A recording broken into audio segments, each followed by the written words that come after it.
I'm Scott Elmo. This is the 28th of December, 2021. Welcome to the Sheep Guarding Llama vlog. For the first time in a really long time, and in fact, in as long as I can remember, I deleted the video before it got uploaded. So I recorded a very stressed out video on the 28th, at the same time that I did the one for the 27th, because normally I do them the day after, and I had it all ready to go. I did the video for the 27th, uploaded it, and instead of deleting the one for the 27th after I did it, I deleted the one for the 28th. And normally I upload them and have a backup copy, but when I went to grab the backup, I hadn't uploaded it. So I totally screwed up and lost the video I made for today. But that's okay, because I only did half a day anyway, and I know what I said. So for the 28th, which is the day I thought I was going to be finishing the book, right? So yesterday I spent the whole day working on editing the book, and I had more to do, about a third, maybe a little bit more than a third. And so I was prepared to finish that today. I got up, I spent all morning working on the book. And after getting through, boy, they're suddenly really loud out here. After getting through chapter 7, right? I finished chapter 6, didn't feel great about it, went into chapter 7 and realized I was looking at typo after typo after typo. And legitimately, chapter 7 was worlds worse than all the ones before it. But all of them, there had been a bit of this, and I was realizing that I had been spotting it. And so I went back and I looked at the originals that I had submitted, and those typos weren't there. These weren't typos coming from me. And I figured this out after several, like these are weird things that are being altered that I would never have said, and typos that were not natural, because I know what my typos look like, right? I write enough that I know what my typos look like, and I realized there was some editor after the technical review, after my review, somebody had gone through and just filled the book with gibberish. I'm talking all kinds of mistakes, from basic grammar school writing mistakes to getting translations wrong, like I had written the word 20 followed by the word system, and someone had turned it from the word 20 to the number 27 and removed the word system. Clearly they thought system was the word 7, and in their overzealous desire to eliminate written numbers and put in numerals, which makes no sense because it looks terrible in writing, and is not proper technical writing, right? That's not, the style guide does not agree that that's how you do it. Had changed the number, and it was really obvious because I made some general reference to what should have been like, unless you're in the range of 5 to 20, and it said unless you're from 5 to 27. Like, why would I ever be that specific, especially about something? I looked at it, I'm like, why would I ever say this? And I went and looked, and I'm like, oh my gosh, they turned the word system into the number 7 and added it to the 20. So there's no way to see it as a typo because they had done all these changes. And then I found that they were putting in all kinds of incorrect technical things, like adding new terms that didn't exist. They made up terms. They replaced terms they didn't like with something unrelated, put in things that aren't terms at all, put in terms from other industries, all kinds of mess. That is all Mono Loco making that noise. And it was, I'm like, there's so many mistakes. At one point I said, here's one paragraph, I found the same mistake 3 times. There's no way for me to figure out all the places that they've done this and all the different ways they may have done it.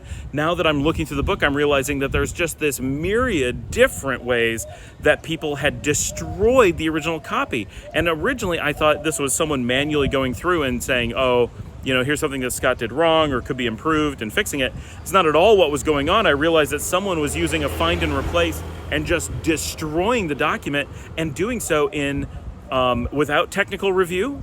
So ignoring all the technical review we had done, and without proper English skills. And so it was wrong in every way. I thought originally that at least it was being edited by someone who was a trained editor and would know the English portions and the style guide stuff. But even that, and there's some things that are obviously gray area, like I capitalized internet for a reason. It's a technical book, and I know when to capitalize it, but not capitalizing it's kind of a gray area. It's wrong, and I can show why it's wrong, but it's a minor wrong. Like, it makes sense, and people aren't going to be confused, and like, it's a style thing, right?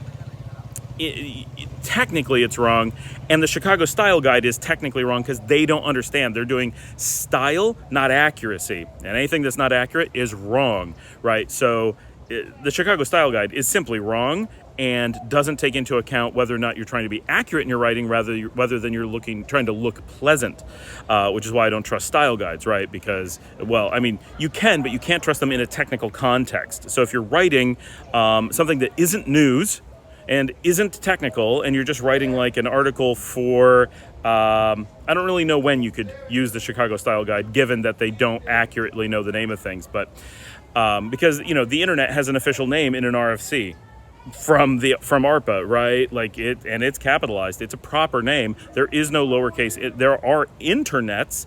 That is a proper thing. You can have an internet, all lowercase I. Chicago Style Guide has mixed them up because whoever wrote the Chicago Style Guide doesn't know the technology and doesn't know proper names. And so because they don't understand basic English and because they don't understand basic technology, they have the style guide wrong. Not a big deal, but that's the problem with the Chicago Style Guide. But those mistakes are then being applied to a technical book where we had gotten it right, verified it, and now it's all being mistaken. There's no way for me to, in scanning 400 to 500 pages of technical writing, to find that stuff. So I was very, very frustrated. And all day I've been sending emails. I'm finding these errors. I'm finding these errors. I'm finding these errors. And then when I realized this, I'm like, I have to reject this copy. There's no way for me to trust that I'm finding enough of what's wrong. There's so much more wrong than we ever knew because we've already been through all this, right? So that was the key thing. That this meant that the technical review needed to be redone. This meant that my reviews had to be redone. It meant that entire editorial process had to start over. So we had to reject the book. So that was my midday. And I was very frustrated and went out for a walk and did the videos. I needed to stop editing. There was no way for me to continue doing that. So I just have to wait at that point to see what my manager and editors are going to say we should do because I feel like I've been spinning my wheels and I'm pretty confident we're going to have to start over. I'm going to have to do everything I've done again, which is okay, right? It's way better than not having to do it. But I don't want to keep doing it and find out that we are, in fact, going to do the thing I'm pretty sure we have to do because none of the work I've done for the last 2 days can be used, which is sucky. So that's where we are at the midday on the 28th. In other news today, Melvin has been driving. He found a car. I have no idea where he got it. He was in New Jersey, had to get his family to Miami to catch their flight to Managua, lost his passports. You probably heard that in yesterday's update. Today, he found out that they found his passports. This is a miracle, honestly. They thought they had lost him at Six Flags in New Jersey. They went to Six Flags. They went to the police. They went to theater. None of them had the passports. For obvious reasons, it turns out they left them in a hotel in Seattle. So the place in Seattle found them and is overnighting them to Miami. They're expecting them to get to Miami tomorrow to Melvin's house there. So Melvin got a car. I have no idea how he found one because he was looking for a rental yesterday and couldn't find one. I was trying to get his family on Amtrak because at least they could get down there.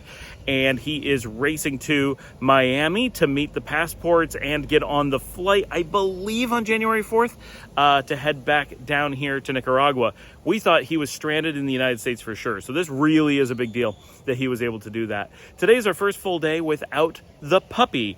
His name, originally we were calling him Snickerdoodle. At one point, Luciana named him B. Dominica named him Trio. He's been through a number of names. He is now happily living with Carlos, Marlene, and Yao, plus Carlos and Marlene's children. And his name is now Oliver. Oliver, it turns out, is Yao's ex-husband's name. Coincidence? Probably not. Anyway, his name is now Oliver, and this is his first full day not living with us. We are very sad that he is gone, but very happy that he has a happy home, and he lives in the very safe barrio where there's extremely little traffic, and hopefully he will have a very nice life there. But we do miss him. He was a very sweet little dog, and we enjoyed having him around. So, holy cow, big changes. Melvin's making it home. Cannot believe that he found the passport.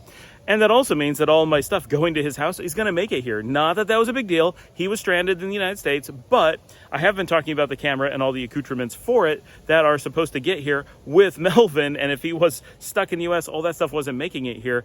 So really thankful for that. Also, in big news, we think that Dominica is going to be able to go vacation backpacking in Colombia. Camille is planning on going to Colombia in the near future, like 2-3 weeks, and is backpacking alone. We are able to travel to Colombia. That's one of the places that's kind of safe, and we can travel individually. We couldn't go any place together because of the kids and the pandemic. We just can't. Either we have to travel all of us or separately. And because I have a business trip coming up to Bolivia in the near future, we think, things are all on hold right now, but that is the plan.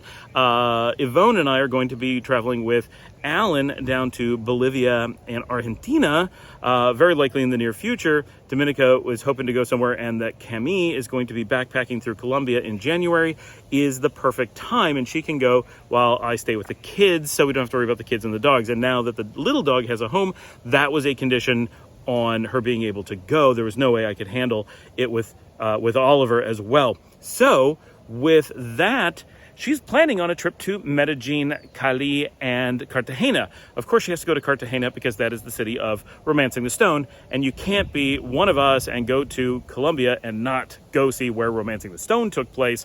Come on, of course. So that is the current plan. She's thinking it's going to work. She's starting to make plans. She's starting to do packing, and she'll probably be able to go. Camille is aware. They had talked about it, but now she knows that it's a real possibility. So probably somewhere in the vicinity of the second week of January, Dominica is most likely going to be heading to Colombia, which sounds far away and exotic. It is not. You can actually drive to Colombia's border in about 18 hours from here on a bus. If you had a car and didn't have to worry about border crossings, you could probably be there in a lot more, like 14 hours. Like, it's really not that far. And then going into Colombia, it's not that big of a deal. From here, flights are only like $70 into Colombia. So we're really talking about a cheap destination overall, and a nearby one, and one that's incredibly safe and easy to deal with. It's extremely tourist friendly, and it is extremely good given the current COVID situation. So between flights and safety and just all the things, it actually works out that it's completely trivial going to Colombia, whereas going back to the United States is all but impossible right now. It's so weird for us here that flights and everything and COVID situation and borders in Central and South America are open, and it's as if COVID isn't even happening, except for Peru and Ecuador, of course. Don't go traveling there without checking first. But all the rest of us are like, nothing's happening. Like, it's all fine. Mexico, I'm sorry, is with the U.S. and the U.S., Mexico, and Canada are all in terrible shape. But everything south of North America is like, what? There's nothing happening. We have the highest vaccination rates in the world for the region, and Nicaragua is at the highest of that. So we're way ahead of anybody in Western Europe or North America for vaccination rates. And we've pretty much, other than seeing some people with face masks and some hand lotion here and there, COVID is a forgotten thing. There's no signs of it coming back. I'm going to speak too soon. Omicron's going to be here in no time, and we're going to be sorry. But that's the current situation. There's just no impact, nothing.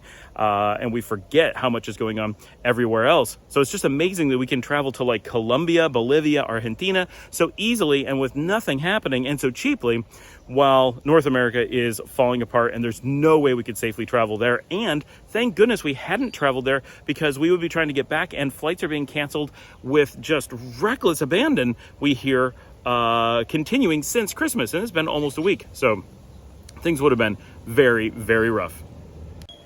Since I couldn't work on the book today, I worked on some editing and video stuff, did some relaxing, hung out with the kids a little bit, and Dominica had friends over, or was hanging out with people in the restaurant being a host, and, was like, hey, come out and hang out since you don't have to work. So I ended up going out, poured some rum, and we hung out in the restaurant for a lot of the evening. So not a lot going on tonight, but feeling a little bit better. Took some time and just chilled because I couldn't focus on the book. Now, by the time I went to bed, finally, because my editors are 12 hours off from me, exactly 12 hours off, I had to wait until quite late, but they came in at like 10 o'clock, 11 o'clock at night, my time, and were like, oh my gosh, we just saw all your emails. Holy cow, the book is completely screwed up. We don't know what we're going to do. Probably going to keep going, but we're going to throw a team of editors at it. They said, wow, we had, some outsourcers who screwed things up. Don't worry, we're going to get this fixed. So I felt a lot better going to bed. They're like, go to bed. Don't worry about it. We're going to figure this out during the night. So tomorrow morning, we'll have word of exactly what's going to happen. And it seems like things will be okay. Probably a lot more work on my end that's going to have to be done because of this. I've already put in like almost yesterday I probably put in a 16-hour day. It is absolutely exhausting doing the editing because I have to read every word and look at every little thing in the entire book. And I have to do it really quickly. We're talking about a book that's like 400 pages. I don't know exactly how long it is, but I know at least 2 of the chapters, 3 and 4, are basically 50 pages long. And it's not like I've got diagrams in these things. This is real material for a lot of pages. So just doing one chapter, going through 50 pages of a technical book with no diagrams is a lot of reading. So that's taken a lot of energy out of me, but I feel much better that that's where we are. I went to bed pretty much as soon as I knew that. So around about 11 o'clock, I turned in and called it a night. I have not been getting a ton of sleep recently, and getting a little bit longer night sounded really good. Liesl did come in and hang out in the bedroom playing Security Breach, the Five Nights at Freddy game. We don't know what number it is. It's like 8 or 10, something like that. They made a lot of them. There's 5 like traditional ones, and then they made a bunch of others, and now this is the big one that took them 2 years to make. She just loves it. She's still playing that. She put in several hours. She was still playing when I went to bed, and I didn't worry about it. So that was the day. Feeling much better. Still a lot of work to be done. The book, hopefully, will have some word tomorrow. I really hope we can have it wrapped up by the weekend, but that feels like it's probably not possible at this point, but that is the hope. So I'll see all of you tomorrow.